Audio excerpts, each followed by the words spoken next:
This is going to be me trying this Model 3, but with the Highland suspension for the first time.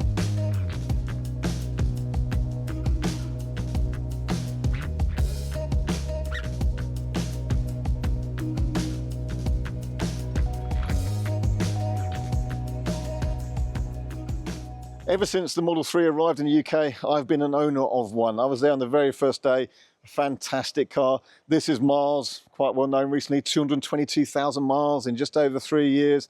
There's been a couple of variations of the Model 3. We call it the earlier cars from 2019 and the refresh in 2021, but fundamentally haven't changed too much in how they drive. They're very nice, fast cars, very direct steering, but the one thing that we've always moaned about a little bit is, especially for the non-performance ones, is the ride is pretty firm. There are other cars out there with a more compliant ride. Now, Tesla took that on board. So in 2024, they brought out the Model 3 Highland Refresh, which is a slightly different headlights there with a snazzier look. But one of the key things they focused on here was the ride and refinement. And indeed, it is softer, it is smoother, it is more refined. Softer springs, softer dampers, different bushes, different subframe bushes. They worked rather hard to make this a more refined car, and it worked because I really had trouble faulting the 2024 onwards Model 3, the Highland version it was called. But of course, it's still fairly new, a bit more expensive. They're getting more affordable in the used market. This car here is under £30,000 actually, or will be once we put it up for sale. They're just fantastic cars. However, if you've got an older Model 3, but you just crave a little bit more comfort, there is possibly a solution. And this car here is the older Model 3, a late 2020, but with the suspension from a Model 3 Highland. Yes, you can actually get the parts. Yes, they're actually interchangeable.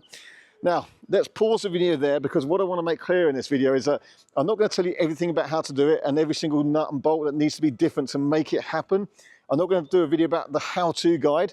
But what I will say is, if I like it, because I'm about to take it for a drive for the first time, if I like it, if I think it's a worthwhile upgrade, then I'll probably do that on Miles, our own car, and we can film that video about how we're doing it, how we get the parts, what the challenges are, and how it works exactly. So what is different about it? Well, fundamentally, the core basics, the front springs, front dampers, the same as the Model 3 Highland, and the rear dampers have been changed, but the rear springs are the same. You can actually change the springs as well, it's not been done on this car yet.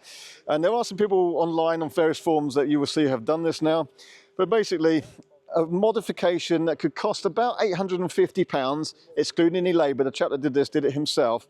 And again, I'm not going to tell you all the bits you need. I do not want you just to fire through to your Tesla dealer asking how to do this and that. That's not the point, and I don't want you doing that, because then I'll just stop even the option to potentially get hold of the parts. So not what the video is about. Driving the older car with a newer suspension, does it work? Is it good? Is there something to consider for the future? Well, there's only one way to find out. Firstly, let's do a little control test. I drive lots of cars every day, so I'm going to firstly take out our Model 3 over there, Miles, remind myself and talk to you about the ride comfort of that car. Then I'll probably take out the optimal version, and then let's see how this fits in between. Do I hanker after it? Is it worthwhile doing, or is it not? We'll find out in just a moment. I've done hundreds of thousands of miles in these cars over the years. So I've always praised the Model 3, fantastic cars, very reliable. This one has never gone wrong, 220,000 miles, fantastic cars. My niggle has always been, the ride's a bit firm. I mean, in the non-performance ones really, in performance one I think it's fine, but when it's just the standard range, long range, it's just a bit fidgety. So it's a quick car, it's a very precise car, so you do want suspension with control. You don't get wafting and wallowing all over the place. At the end of the day, they're quite quick cars. So you want body control, you want precision, absolutely. But actually, when you're just doing those days in the car, hundreds of miles, or even really just on the commute like mine, which is mostly kind of country roads, you do feel every bump. They're a bit jiggly, and they do like to fat shame me. So I've always sort of said, really, standard range, long range should just be a little bit softer and more comfortable, which is, of course, what they work with the Highland. Anyway, purpose of this drive is to set a standard. There's a couple of bumps I'm very familiar with. So a little pothole here, a little jarring down that pothole. You feel every little step of that. It's not the end of the world. Then there's a bigger sort of bump. And again, feeling every little ridge of that bit of bump there. See some faster little bumps in the road there, just about feeling them. It won't really pick up on camera. This is me describing stuff, but it won't all be picked up on camera, I'm sure. Right, so one last test here. I'm going to come up to a junction, this road here, and go 30 over this bump by this junction, and that pothole I can line up with there.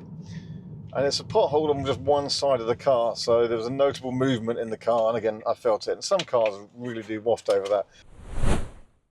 So here we are in a 2024 Model 3 Highland version. Although I have to confess, this is not the dual motor, this is just a single motor, which in my opinion is the pick of the bunch, but it does mean it's got that slightly better ride than even the dual motor, I think. Again, that lack of weight on the front from not having the motor at the front probably helps with that slightly. There's not much difference in it. I've owned a long range. I spent hours in this. Like, I know the differences very well. But again, I actually slightly prefer the rear-wheel drive version. So the Highland actually feels different. Actually, I always notice it even sort of straight away, even after a few meters, or even if you're going slowly and you sort of hit the brakes, like the front of the car kind of dips a little bit, you accelerate, it moves a little bit, whereas in the pre-Highland cars, it just doesn't move. It's kind of very rigid. So you notice straight away, I think, with the Highlands. But ultimately on the road, then you do get that improved levels of refinement. It just feels like it's kind of matured a little bit. It's a little bit better isolated for noise as well, but instantly just feels a little bit softer, more compliant, and more absorbent. Still very familiar with the Model 3, the small pothole. So I knew I went over it just about, but it didn't jar me. Bigger yump. Made up a word there, yump, is that a word? But I think a yump. That's what I describe it as. Tom's with me. Is a yump a word? I think yump's a word. It is now. That's a yump. And we go, okay, makes sense. Again, it moves, but it's just more isolated. Little ridges at higher speed there. It's just smooth, the car. Yeah, it is. It just is. There we go. So this is our lined up pothole. Tom's going to get shot from outside. There we are, 30, yep. So I still moved in my seat with that one. But yeah, it's okay, it's not bad. Now, this will be interesting actually, because this car's on a slight disadvantage. It's on the 19-inch sport wheels, so the bigger wheels compared to either of these cars. So they've already got an advantage, slightly bigger sidewall on the tyres. So if this still feels good, then it's doing really well. Now, one thing I was firstly intrigued to do is to know whether it rides at a different height.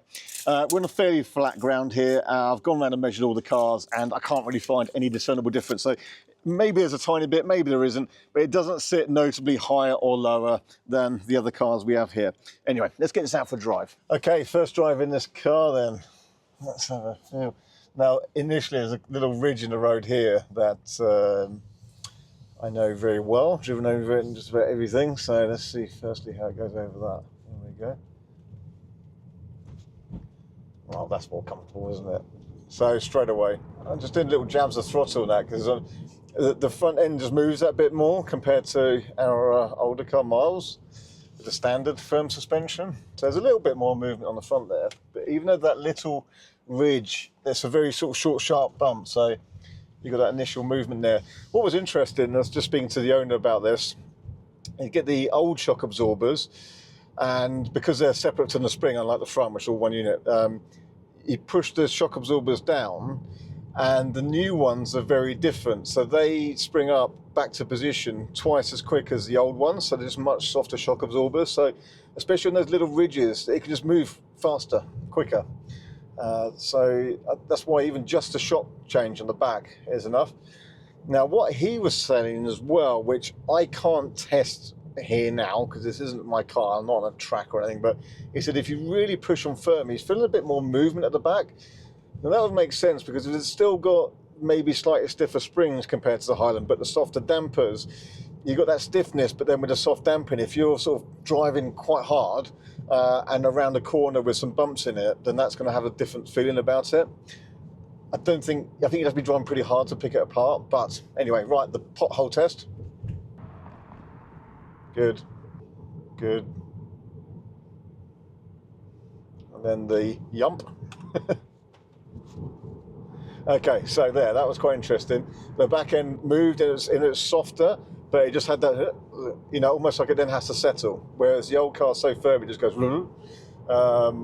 and this one has a bit more bounce. So would a rear passenger feel a bit different in this? Maybe the rear passenger feels more different in a Highland compared to an early car, maybe not. I know sitting in the older cars with the firm suspension, sitting in the back is just as giant as the front. I think I'd prefer the softer option, but if someone does get travel sick or motion sickness, maybe there's going to be a difference. Maybe it's worth trying to compare there. I don't know, I don't get it, so I can't tell you, to be honest. Okay, the 40 miles an hour bumpy road with the dip, just letting the cars in front clear out, and then we'll get some comparison. So I'll let them clear a bit more. So I'll drive this at the same speed. I want to try and get exactly the same speed, same conditions, keep it fair. Okay, lots of pitter-patter little bumps. Corner. Into the bit at the bottom.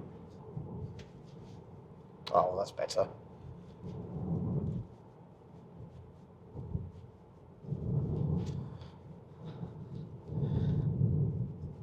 Yeah, good. So the best way to describe it is, we got cameras, but it's going to be so hard to get on camera. Best way to describe it is, I'm still feeling where the bumps are, and what, you know, the car's moving over these bumps. I've still got, you know, some contact with the ground there, but it's not sharp enough to jiggle my outer layers of skin and fat.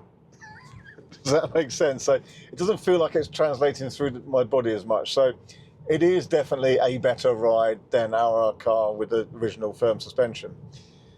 And it is definitely mostly along the lines of the Model 3 Highland. I'm now got to the point where I was trying to pick the difference between this and that car, you know? And this does feel very good. Not quite the same as the Highland, but that's to be expected because that's got the extra bushes and subframe and other things to make it a bit more insulated and refined, but it is most of the way there, I have to say. Remember that Highland's also rear-wheel drive, which is slightly different to the all-wheel drive. So it should have been this all along, in my opinion. I think the performance ones do need the firmer damping, absolutely. That's why you buy a performance car. The trouble with the performance cars as well, by the way, is they're very firm on the road, which, okay, that's pretty understandable. But when you go to a track, they then also start to come apart. They're not quite master of both. Where something like a Porsche Taycan, a lot more expensive kind of is, but if you go a fast track in the UK, I mean, they are track ready, but a fast track in the UK like Thruxton, you've got bumps mid-corner, you can actually get the suspension to be upset by that and then not firm enough, you know? But anyway, as a road car, this is what it should have been all along. Wow. Yeah.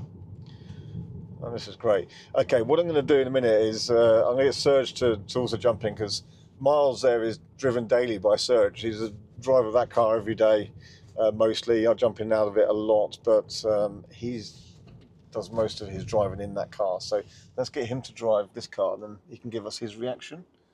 So while Serge is out for a drive, I just thought I'd mention about other aftermarket kits that have been available. And I've tried a couple of these actually on Model Y. And the topic of Model Y, although we're testing Model 3 here today, I think it's really relevant because Model Y has even firmer suspension, and yet Model Y is the more family-orientated car, the kind of less sporty car.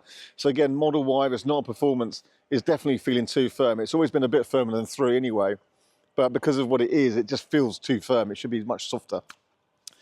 So I've tried a couple of these aftermarket kits from Model Ys before, and in my opinion, I didn't think they were worth it. So-called comfort suspension kits. Of course, if you want to lower your car, you can get these kind of coilover sets and then adjust to higher, and they claim more comfort, adjustable dampers. Honestly, I've tried a couple and I've never seen one that I thought was worth it. Not the worth the money, because usually a couple of grand and you've got to fit it as well. I didn't think they were worth it at all. In my opinion, you may have done it yourself, you might think it's great. I'm sure everyone's got their own opinions, but for comfort gains, I don't think so. But modifications to Model Y, I think, are really where it's at. And the Model Y Juniper suspension, I've heard that somebody's, which is now coming out, the latest Y, which is very good. I've done a video testing that. It's very, very good. Again, they've sorted it, they've addressed it. Should have been like that from day one. But I've heard of somebody fitting that Juniper suspension, the new Y, to the older Model Y. And that's going to be a real gain, I should think. So look forward to that. I think maybe Tesla should one day offer a full offering for fitting the suspension to the older cars. So imagine you've got your car at 150,000 miles, and then you've got the option through the Tesla app to book a kind of suspension upgrade. Do your arms, do your bushes, do the springs, dampers, and the whole suspension overhaul. Maybe it's a couple of £1,000 or something, but I think it'd be quite good money spent. Right, so here comes Serge. Let's see what he thinks. So what do you think of that then? You spend the most time driving miles here. What do you think? Noticeable difference. Noticeable? Yes. Yes. Yeah. Yeah. Kind of like the Highland on the small bumps. Yes. Not that noticeable, but on the bigger bumps, there's more travel. There's more kind of like the softer. Yeah, it doesn't jiggle you as much as it would. The jiggle effect, yes. yeah. Again, you're feeling the bumps are there, I found, but it just feels like there's a lot more instant movement in the suspension. Yeah. So the dampers being softer would just allow that little pit, through that little ridge in the road just here. Yeah. That goes good through that. And then this and that actually absorb it. Remember, this is on the 19-inch wheel, so it's at the disadvantage, actually, but it's still noticeably better than that. Yes, and I took it to, that triangle bit. Yeah. Where there's a few bumps there, and that feels softer as well. And there's lots of those around my house. Yeah. And probably that's where I would notice it the most. Yeah. I also noticed that kind of the front is a bit more comfortable than the back. Yeah. It's probably because it has the new springs on the front. Yep. But not the back. So the springs will probably help even more. But this is also on the bigger wheels. So. But I even noticed this, there's a little bit of acceleration and braking, there's a little bit of movement at the front, which this just doesn't do, it's just too stiff. Yeah. Obviously you do get it with this. I mean, even that manoeuvring around here, you can feel the difference with that. And this was, as soon as I was around here, I could sort of feel there's a little bit of front end movement, which is good just to absorb that first little shock of the pothole or the bump in the road. So, yeah, I think it's worth the money. So I was just talking to Cameron whilst you were driving there about the Model Y. In a way, I think that's even more relevant because the Y is even stiffer, and yet is the car that's not as low and as sporty as the Model 3, so it should be the more comfortable one. Yes. The new Y Juniper addresses that. We did a video, make sure you watch the drive of the Model Y. But that we're hearing is somebody's fitted the Y suspension to the old Model Y, so that would be interesting. Maybe we'll test that another day. Again, we're not going to go into doing this. So shall we put our money where our mouth is and consider doing this modification to miles? Yeah, I think so. It's probably. Yeah, I think so as well. We spend a lot of time in this car, although it's on 222,000 miles in just over 3 years. We want to keep putting the miles on this one. Its next milestone will be 238,000 miles, the same distance as Earth to Moon. So, hashtag miles to the moon, something like that. Anyway, keep following the travels of Mars. We're going to do some driving challenges coming up soon. So let's get the suspension fitted if we can. Maybe we can film how we do that. We're not mechanics, but maybe we have a bit of a go. Or maybe we have a word with our garage next door. Yeah. If you're thinking of doing this to your Model 3, please don't message us asking us to do the work for you. Maybe down the line in the future is something, but we're not mechanics. It's not something we're going to offer. I don't want you to ask how you get the parts. I don't want you to ask how you do it. I do not want you inundating Tesla with it. I think there may be a day when Tesla will offer it, perhaps, and a day you might do your own research, maybe go about getting the bits. But I think for now, our opinion there's is quite a lot on the internet on how to. There is quite a lot there. Part numbers and everything. So yeah, you don't need to ask us. If you do a bit of research, you can find it. Yeah. But I think that's a worthwhile mod for the money. We're talking. Remember the aftermarket kits we did on that we had fitted on Model Ys, or we fitted for some people before. They were a couple of grand. Yeah. We're talking here about 850, something like 800, less than a grand. Yeah. And yet it makes the car drive much better, doesn't it? So, right. That's it from us for now. Hope it's been interesting and useful. A big thank you to the owner of this car, Harrison, for coming over all the way to us and letting us have a drive of it. So much appreciated, Harrison. Thank you very much. And we'll see you in another video very soon. That's pretty good, isn't it? Yeah, that's pretty good.